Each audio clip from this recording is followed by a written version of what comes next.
여러분 주위에 다른 나라로 이민 가신 분들이 계실지 모르겠는데, 이민을 가기 위해서는 이제 보통 그 나라 대사관에 가서 이제 인터뷰를 합니다. 그리고 그걸 통과해야지 사실상 이제 이민이 확정되는 거죠. 그래서 인터뷰를 하고 통과하기 전까지는 물론 이민 갈 마음의 준비가 됐고 여러 가지 준비가 다 되어 있다 할지라도 어떤 변수가 생길지 모르니까 사실은 가지 못할 가능성이 있는 겁니다. 그렇기 때문에 통과하기 전까지는 이민을 못 갈 수도 있다는 가능성을 가지고 이곳에서의 삶도 생각하며 또 안 될 경우를 대비해 이제 준비해야 하죠. 그러니까 무작정 정리해서는 안 되고 이곳에서 주어진 삶의 삶도 충실해야 한다는 겁니다. 그래서 인터뷰를 하기 전에 나 이민 간다라는 말과 인터뷰를 통과한 후에 나 이민 간다라는 말은 그 무게가 아주 다른 거죠. 두 말은 다른 말이라는 겁니다. 오늘 본문 1절을 보면 사도 바울이 이 약속을 가진 우리는 하나님을 두려워하는 가운데서 우리가 자신을 깨끗하게 하자라고 말하고 있습니다. 그러니까 우리가 자신을 깨끗하게 해야 하는 이유는 우리는 약속을 가진 자들이기 때문이다라는 거예요. 그리고 여기에 약속이라는 말은 고린도후서 6장 마지막 부분에서 얘기하고 있는 나는 너의 하나님이 되고 너는 나의 백성이 되리라고 하셨던 그 약속의 말씀입니다. 그러니까 우리가 자신을 깨끗하게 해야 하는 이유는 구원을 받기 위해 그런 것은 아니지만 우리가 그런 약속을 가지고 있는 사람이기 때문에 하나님의 성전으로서 자신을 깨끗하게 해야 한다는 것입니다. 그러면 우리가 약속을 가지고 있다는 말을 어떻게 이해해야 할까요?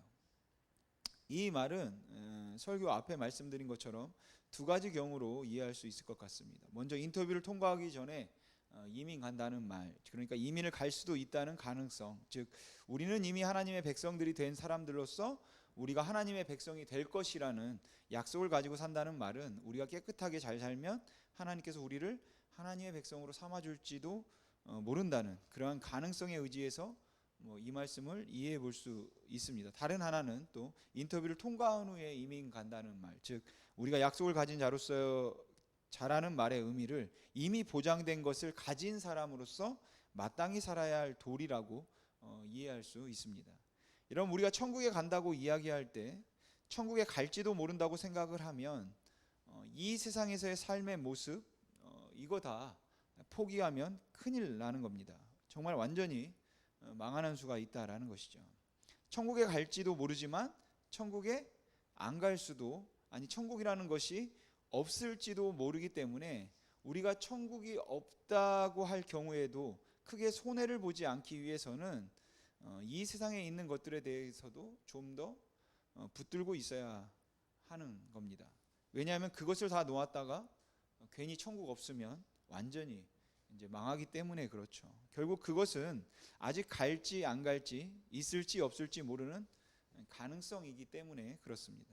그리고 만약에 그런 상황이라면 우리가 약속을 받았으니 우리 자신을 깨끗하게 하자라고 하는 그 말은 힘이 없습니다. 아닐지도 모르는데 깨끗하게 할 이유가 뭐가 있겠습니까? 하지만 인터뷰를 통과하고 난 다음의 상태라면 어떻습니까? 분명히 갈 마음이 있고 갈 수 있게 길이 열려서 인터뷰를 통과하고 영주권을 받은 상태라고 한다면 이제는 우리가 안 갈지도 모른다는 생각을 하고 준비하거나 그렇게 살아서는 안 되는 거죠. 인터뷰를 통과하고 나면 이곳에서의 삶은 이제 정리해야 하는 겁니다. 나눠줄 건 나눠주고 버릴 건 버리고, 인터뷰를 통과하고 난 다음부터는 완전히 달라진다라는 것이죠. 그 삶의 중심이 어디에 있고 무엇을 준비하며 살아야 하냐면 이민 갈 준비만 하면 되는 겁니다. 이민 가서 내가 어떻게 빨리 적응하고 거기서는 어떻게 살아야 할까 하는 것이 중심이 되는 거죠. 오늘날 현대 그리스도인들이 가지고 있는 심각한 문제가 있다면, 물론 여러 가지가 있을 수 있겠지만 그냥 두 가지 정도 얘기를 해보려고 합니다. 우선 하나 생각해 볼 수 있는 것은 현대 그리스도인들은 신앙생활을 하고 있는데 불가지론적인 입장에서 신앙생활을 하고 있다는 거죠. 어떤 확신을 가지고 신앙생활을 하고 있는 것이 아니라 불가지론적 입장에서 신앙생활을 하고 있는 겁니다. 바꿔 말씀드리면 신앙생활을 하고 있는데 그 신앙생활의 근거가 확실한 약속에 의한 것이 아니라 가능성에 의지해서 신앙생활을 하고 있다는 것이에요. 그러니까 우리들의 신앙생활을 하는 모습을 보면 아직 인터뷰를 하기 전의 모습처럼 보인다는 것이죠. 인터뷰를 통과하고 가겠다는 확신을 가지고 하는 모습이 아니라 아직 갈지 안 갈지 잘 모르겠다고 하는 그런 애매한 상태에서, 그러니까 불가지론적 입장에서 신앙생활을 하고 있다는 겁니다. 이런 불가지론적 입장에서 신앙생활을 하고 있다는 이야기는 바꿔 이야기하면 가능성에다가 아니면 있을 법함에다가 우리의 신앙의 근거를 두고 있다는 것이에요. 천국 있을 수도 있지만 없을 수도 있는 겁니다. 그래서 천국이 만일 없을 수도 있다면, 근데 한편으로는 또 천국이 있다고도 생각을 하니까 한 60%만 있다고 생각하고 40%는 잘 모르겠다 그렇게 생각을 한다면, 아마도 그런 상황에서 가장 현명한 방법이 있다면 뭐겠습니까? 그 60% 정도의 베팅만 하면 되는 겁니다. 전체 삶을 거기에다 다 맡기는 것은 너무 위험하다라고 생각을 하는 거죠. 그래서 양쪽에다 다 다리를 걸치고 있는 겁니다. 이 세상을 아주 포기할 수 없는 거죠. 삶을 살아가면서 그냥 적당히 해야지, 없으면 완전히 손해볼 일은 하지 않겠다는 생각을 가지고 신앙생활을 하고 있는 겁니다.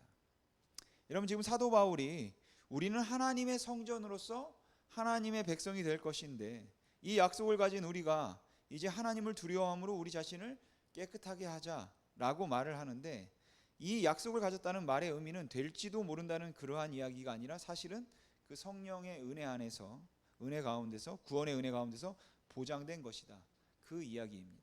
그러니까 이것은 보장된 것이기 때문에 이제 우리는 그 약속의 근거에서 어떻게 살아야 할 것인가가 결정되어야 한다는 것이에요. 따라서 오늘 저와 여러분이 한번 진지하게 고민해 보아야 하는 것이 있다면, 우리가 정말로 천국을 얼마나 믿고 있는가 하는 질문입니다. 정말로 우리는 천국을 믿고 있는가? 그 다음에 우리가 조금 이성적으로 논리적으로 한번 생각을 해본다면, 그렇게 천국을 믿고 있다면, 천국이 분명히 있다면 어떻게 사는 게 마땅하겠는가? 어떠한 삶이 마땅한가라는 것입니다. 그래서 신약 성경에서는 그렇게 천국이 있다고 믿기 때문에 그 믿음에 따라서 이성적으로 생각을 해서 논리적으로 살아가는 그 모습을 가리켜서 영적이라는 단어를 쓰고 있습니다. 로마서 12장 1절에서 너희 몸을 하나님이 기뻐하시는 거룩한 산 제사로 드리라, 이는 너희가 드릴 영적 예배니라 라고 이야기할 때, 거기 사용하는 영적이라는 말은 우리가 보통 일반적으로 영적이라는 말을 쓸 때는 그 영이라는 말이 헬라어로 보통은 푸뉴마라는 단어를 씁니다. 그래서 이 영적이라는 말은 뭐 푸뉴마토스라는 말을 쓸 텐데, 여기서 이 영적 예배라고 할 때 이 영적에 사용한 헬라어 단어는 로기콘입니다. 로기콘이라고 하는 단어에서 영어 로직이라는 말이에요. 논리라는 말이 나왔습니다. 그러니까 이는 너희의 드릴 영적 예배니라 라는 것은 This is your logical worship 이라는 것이에요. 그게 논리적이다, 합리적이라는 겁니다. 여러분, 바울은 로마서에서 어떻게 구원을 받고, 구원이 무엇이고, 어떻게 우리가 하나님 앞에 의롭다함을 받고, 그리고 의롭다함을 받은 사람들이 어떤 영광을 누리게 될 것인가 하는 것에 관해서 로마서 1장부터 11장까지 전부 다 설명을 하고 난 다음에, 그러므로 내가 하나님의 모든 자비하심에 의지하여 너희를 권하노니 너희 몸을 하나님이 기뻐하시는 거룩한 산 제사로 드려라, 너희 자신을 그 산 제사로 드리지 깨끗하게 하라라는 이야기를 하고 있습니다. 그리고 이것이 바로 하나님께 드릴 영적인 예배다, 논리적인 삶이다, 합리적으로 생각해도 이게 맞는 삶이다 라는 것이에요. 그러니까 우리가 천국이 있다는 확신을 하고 난 다음에 우리 자신을 한번 돌아봐라, 살펴봐라, 생각해봐라 라는 겁니다. 그리고 그런 사고에서 본다면 어쩌면 많은 현대 그리스도인들의 모습이 영원한 하나님의 나라가 있다는 확신과 그 약속에 의지하여서 신앙생활을 하고 있는 것이 아니라, 어쩌면 천국이 있을지도 모른다고 하는 그 가능성에 의지한 불가지론적인 신앙생활을 하고 있다는 거예요. 그리고 그러한 상태에서는 우리 자신을 깨끗하게 하는 그러한 희생이 거의 가능하지 않을지도 모르겠다라는 생각을 하게 됩니다. 또 하나, 자신을 깨끗하게 하라에서 저희가 생각해 볼 수 있는 것은, 이것도 뭐 저도 느끼고 여러분들도 느끼는 유혹일 것 같은데, 이런 생각이 좀 들 때가 있습니다. 여러분, 우리가 얼마나 깨끗하게 하든지 주님 앞에 서게 되면 주님께서 우리를 그 성화의 과정을 다 통과한 이후 영화롭게 하실 겁니다. 우리는 의롭다 하신 사람들이 의롭다함을 받은 대로 이제 하나님의 성품을 따라서 하나님의 성전으로 자신을 깨끗하게 하며 살아가는 그 삶의 과정을 가리켜서 이제 성화라고 부르죠. 근데 그렇게 성화라는 과정을 통해서 우리가 우리 자신을 깨끗하게 하려고 정말 애를 쓰지만 뭐 이 땅에서 온전히 깨끗하지는 못합니다. 그래서 결국 하나님의 품에 들어가게 되어서 우리가 부활한 육체로 주님을 다시 만나게 되고 영원한 나라에 들어가게 될 때, 그때는 하나님께서 우리의 몸과 마음을 모두 다 온전히 깨끗하게 하시는 그 영화의 과정을 거치게 됩니다. 그러니까 성화에서 영화로 넘어갈 때는 내가 무슨 옷을 입고 있든지 상관없이, 얼마나 더럽고 꾀죄죄한 옷을 입고 찢어지고 그런 옷을 입고 있든지 상관이 없이, 주님께서는 우리들의 옷에 그 해지고 때 묻은 모든 것들을 수선하고 깨끗하게 해서 세탁해서 우리로 하여금 천국에 들어가게 하시는 것이 아니라 이 옷을 다 벗기시고 새 옷을 입히신다는 것이에요. 그러니까 내가 입고 있는 이 옷이 얼마나 깨끗하든지 얼마나 더럽든지 얼마나 잘 보관되었든지 상관없이 그 옷은 벗을 옷이라는 겁니다. 그리고 새 옷을 입게 될 거라고 성경은 말씀하고 있어요. 그럼 이런 상황에서 생각해 보면 어떤 사람들은 어차피 내가 지금 입고 있는 옷을 얼마나 깨끗하고 조심스럽게 잘 입든지 상관이 없이 그냥 이건 다 벗어두고 새 옷을 입을 거라면 굳이 그렇게 옷을 깨끗하게 보관하거나 아니면 옷을 깨끗하게 입을 필요가 있겠는가라는 그러한 생각을 할 수 있는 겁니다. 내가 죄가 둘이 있던, 죄가 100이 있던, 천국에 들어갈 때는 그 죄를 다 없애셔서 그냥 들어가게 하신다면, 빚이 얼마나 됐든지 상관없이 주님께서 그 모든 빚을 다 탕감하실 거라면, 우리 생각에는 내가 살아가는 동안에 빚을 좀 많이 져도 문제가 없을 거라고 생각을 하고 그 빚을 지지 않으려고 애를 쓰는 그 모습은 어리석은 모습처럼 보인다는 거예요. 어차피 그 빚은, 그 죄는 다 탕감될 건데 뭐하러 빚을 안 지려고 애를 쓰겠습니까?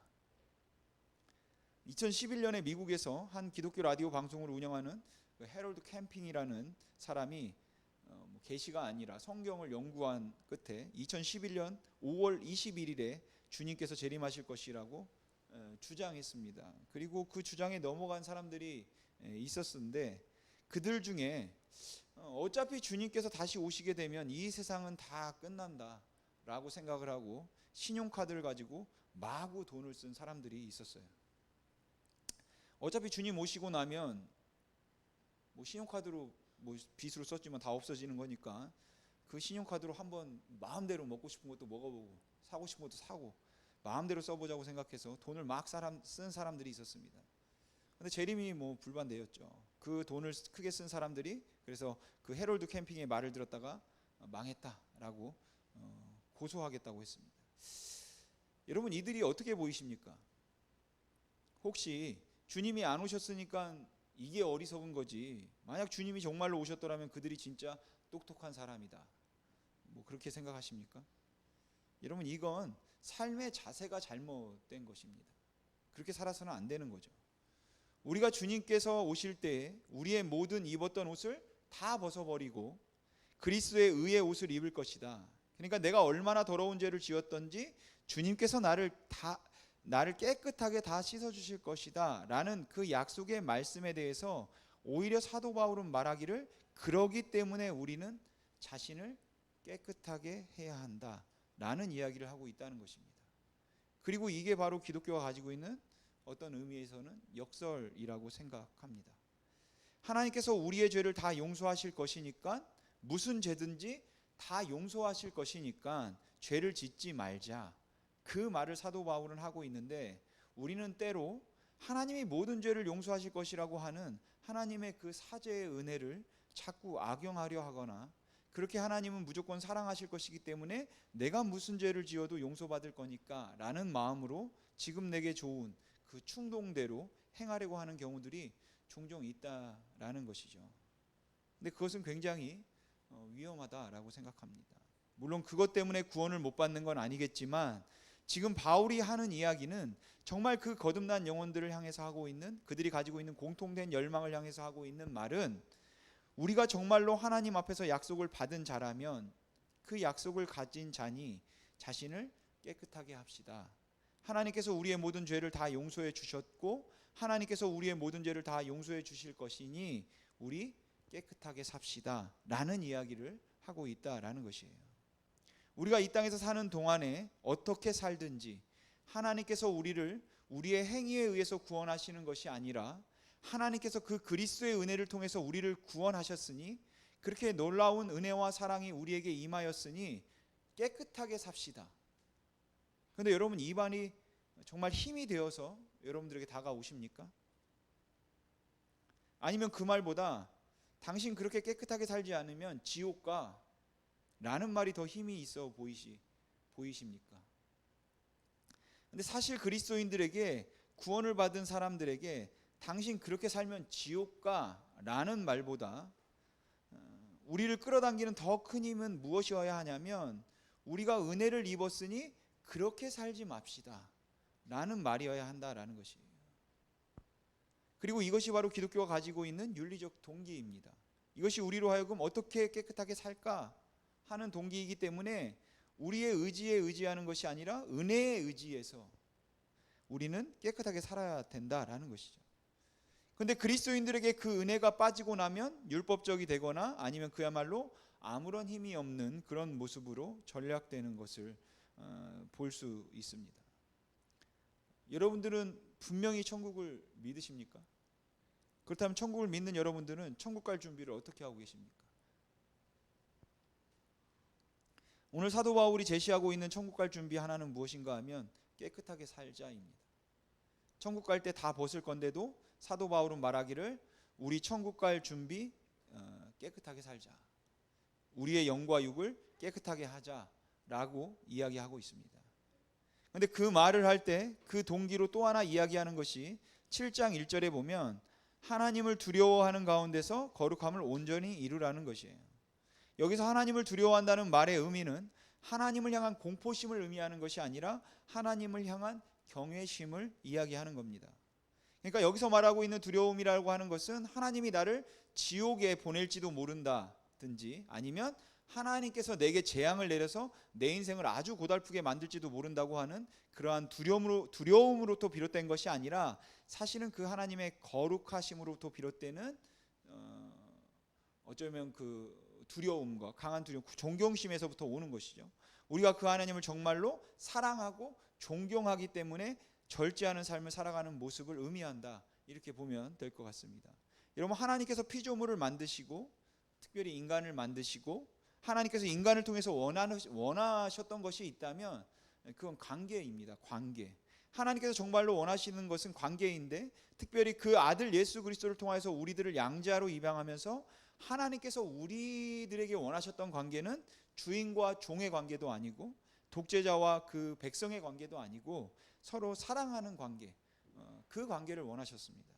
그렇게 하나님께서 사랑하는 관계를 원하셨기 때문에 예수 믿는 사람들이 하나님을 섬기는 이유가 하나님을 사랑해서 섬기는 것이 아니라 하나님이 무서워서 섬기는 것이면 하나님은 그 섬김이나 관계를 기뻐하지 않는다라는 것이죠.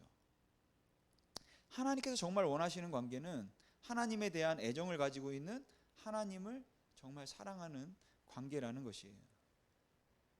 저도 그럴 것 같습니다. 저희 아이들이 저를 대하는데 제가 이제 집에 들어가면 문 앞까지 나와서 90도로 아주 깍듯하게 아버님 다녀오셨습니까? 인사를 하고 자기 방으로 들어갑니다. 제가 운우야 하고 아주 조용하게 불러도 그냥 급하게 뛰어와서 아버님 저를 부르셨습니까? 물 한 잔 떠와라. 예, 잠깐만 기다리십시오. 그리고는 물을 저에게 떠오는 거죠. 그러한 다음에 이제 자기 방으로 돌아가려는데 은우야 일로 와봐. 그러면 그냥 앞에 와서 제가 여기 앉아. 그러면 겸손히 무릎을 꿇고 앉아 있습니다. 여러분, 그 모습을 보면 야 정말 좋은 아들이다 라고 얘기하는데 제 아들의 마음속에 그냥 저에 대한 공포감이 가득 차 있는 거예요. 맡기가 싫어서, 아버지가 너무 무서워서. 그래서 은우야 한마디 하면 네 하는 거죠. 여러분, 그렇게 섬기고 있다면 제가 그 아들을 보면서 야, 이거 진짜 잘 키웠다, 그렇게 생각하겠습니까? 저는 그런 관계보다 차라리 운우야 물 좀 가져와라 했는데 아빠가 가져다 먹어, 그렇게 말을 한다고 하더라도 거기에 대고 제가 운우야 지금 아빠가 너무 좀 힘드니까 가져다 줄래? 라고 말할 때 그 말을 들어줄 수 있는 존중이 있기를 저는 원한다는 거죠. 정말로 관계에서 제 아들이 저를 사랑해 줬으면 좋겠다는 겁니다. 사랑해서 제 말을 들을 수 있고, 사랑해서 저를 아끼고, 그렇게 너무 사랑하는 마음 때문에 생기게 되는 그런 존중, 존경심, 너무 좋은 분이기 때문에, 너무 귀한 분이라고 생각하고 너무 사랑하는 분이기 때문에 내가 함부로 할 수 없는, 막대할 수 없는 그런 관계입니다. 그러니까 지금 우리가 예배를 드리고 있는데, 이 예배를 드리면서 내가 오늘 이 예배에 나오지 않으면 하나님께서 나를 치셔서 일주일 동안 완전히 고통을 당하게 만들거나 아니면 교통사고 크게 한번 난다, 내가 오늘 예배에 와서 하나님 앞에 기도하지 않으면 하나님께서 내 인생을 힘들게 만들 거다, 나를 치지 않으시면 내 자녀라도 칠 거다, 그러한 두려움과 공포 때문에 오늘 이 자리에 나와서 하나님, 제가 하나님 앞에 오늘도 예배합니다 라고 하고 돌아가면서 또 한심을 쉬면서 오늘도 했으니까 하나님께서 또 봐주시겠지, 그러한 마음으로 우리가 예배를 한다면 하나님이 그 예배를 받으시면서 기뻐하시겠냐라는 겁니다.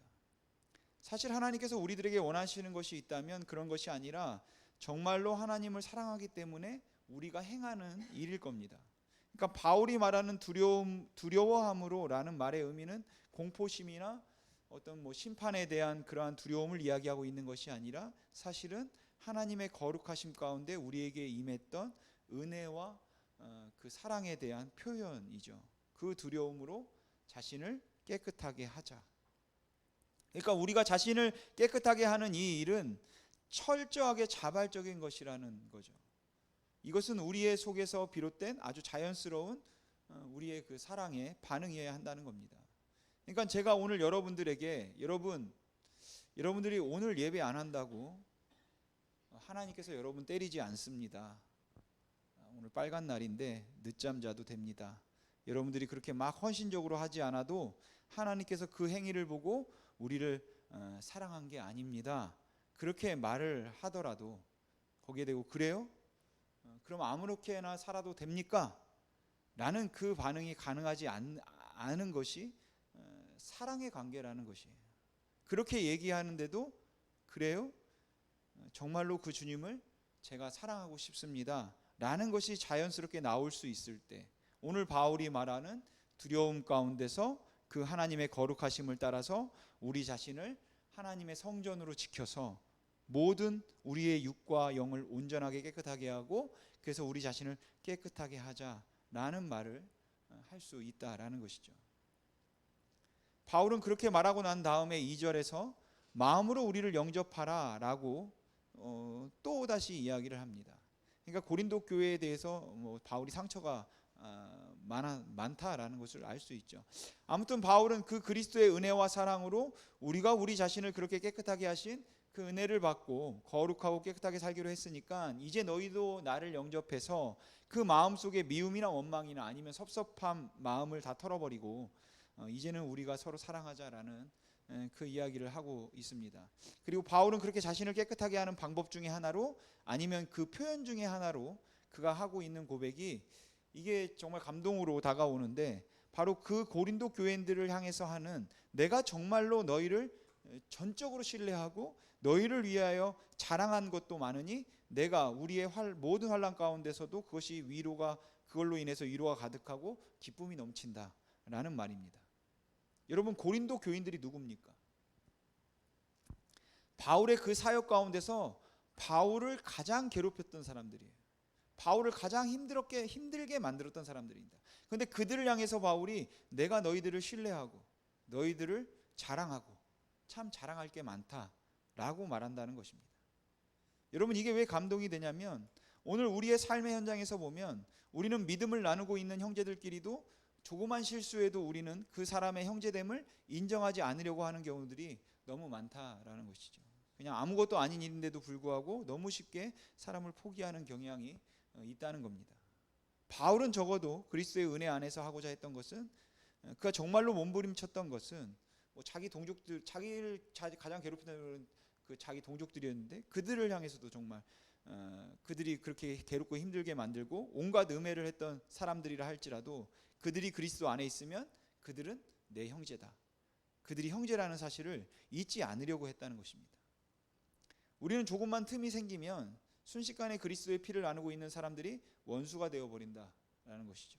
그냥 원수가 되어서 서로 싸우고 다투고 죽이려고 하고, 그래서 제일 먼저 하는 말이 무엇인가 하면, 당신은 기독교인이라고 볼 수 없어, 나는 당신을 더 이상 예수 믿는 사람이라고 생각하지 않겠다 라는 말을 아주 쉽게 해서 내가 그를 사랑하지 않는 것을 합리화시키려는 경향들이 너무 크다면, 지금 바울은 그 고린도 교인들과 치열한 싸움 가운데서 사실 그 싸움 가운데 그 고통과 아픔이 아주 정말 컸음에도 불구하고 그 가운데서 바울이 포기하지 않고 그 고린도 교인들을 여전히 형제라고 부를 수 있었기 때문에 마침내 고린도 교인들이 회개하는 것을 바울이 볼 수 있었고, 그 고린도 교인들의 회개하는 모습을 통하여서 내가 환난 가운데도, 사역의 현장에 어려움이 많은 가운데도 위로와 기쁨이 너무 크다라는 그런 고백을 하고 있는 겁니다. 우리가 그리스도인으로서 이 땅에서 보일 수 있는 가장 확실한 것 중에 하나가 있다면, 아니 스스로를 깨끗하게 할 수 있는, 뭐 자신을 깨끗하게 하는 그 방법이라고 할까요? 아니면은 그 영역 중에 하나가 있다면, 그것은 바로 우리와 다른 입장을 취하고 있는 사람들이 할지라도, 교회 안에서 때로는 나에게 심한 상처를 준 사람들이라 할지라도 그래서 섭섭해서 그것 때문에 부대끼는 것들이 있고, 그것 때문에 괴로운 것이 있고, 그것 때문에 가슴이 아파서 하나님 앞에 억울함을 호소하는 경우가 있다 할지라도, 그럼에도 불구하고 그들이 형제임을 끝까지 인정해 주려고 하는 겁니다. 이들이 우리의 형제입니다 라는 사실을 인정해서 그리스도의 몸의 지체임을 우리가 인정하려고 하고, 그 안에서 애쓰며 또 노력해 나가야 하는데, 우리는 너무 많은 경우에 아주 가장 쉬운 길을 택한다라는 것이죠. 여러분, 가장 쉬운 길은 끊어내는 겁니다. 잘라내는 거예요. 제일 먼저 드는 생각이, 왜 저럴까? 저런 사람들은 다 교회 떠났으면 좋겠다. 저런 사람들은 다 그냥 어디로 사라졌으면 좋겠다. 저런 사람들은 빨리 지구 안 떠나나. 우리가 그렇게 다 끊어낼 생각들만 한다라는 것이죠. 근데 바울의 경우에 있어서 그가 그들을 부둥켜 안고 씨름하고 있는 고린도 교인들뿐만 아니라 바울을 괴롭혔던 모든 사람들에게, 그러나 그들을 부둥켜 안고 씨름하고 있는 모습을 볼 수 있는데, 그러면서 오늘 그가 하는 말이, 내가 너희를 위하여서 많이 자랑한다. 그런데 그 자랑하는 이유가 무엇인가 하면 바로 너희들이 형제이기 때문이고, 그 형제임을 너희는 회개함을 통하여서 우리에게 보여주었기 때문에 그렇다라는 것입니다. 여러분, 우리가 이 땅에서 우리 자신을 깨끗하게 한다는 말의 의미는 그냥 우리 마음속에 있는 욕심을 버리도록 하고, 아니면 항상 차분하고 조용한 그러한 삶을 사는 것, 뭐 이런 것들만이 우리 자신을 깨끗하게 하는 것이 아니라, 내 자신을 깨끗하게 한다는 말의 의미 안에는 사실은 관계를 깨끗하게 한다는 의미가 들어있다는 것을 우리가 기억했으면 좋겠습니다.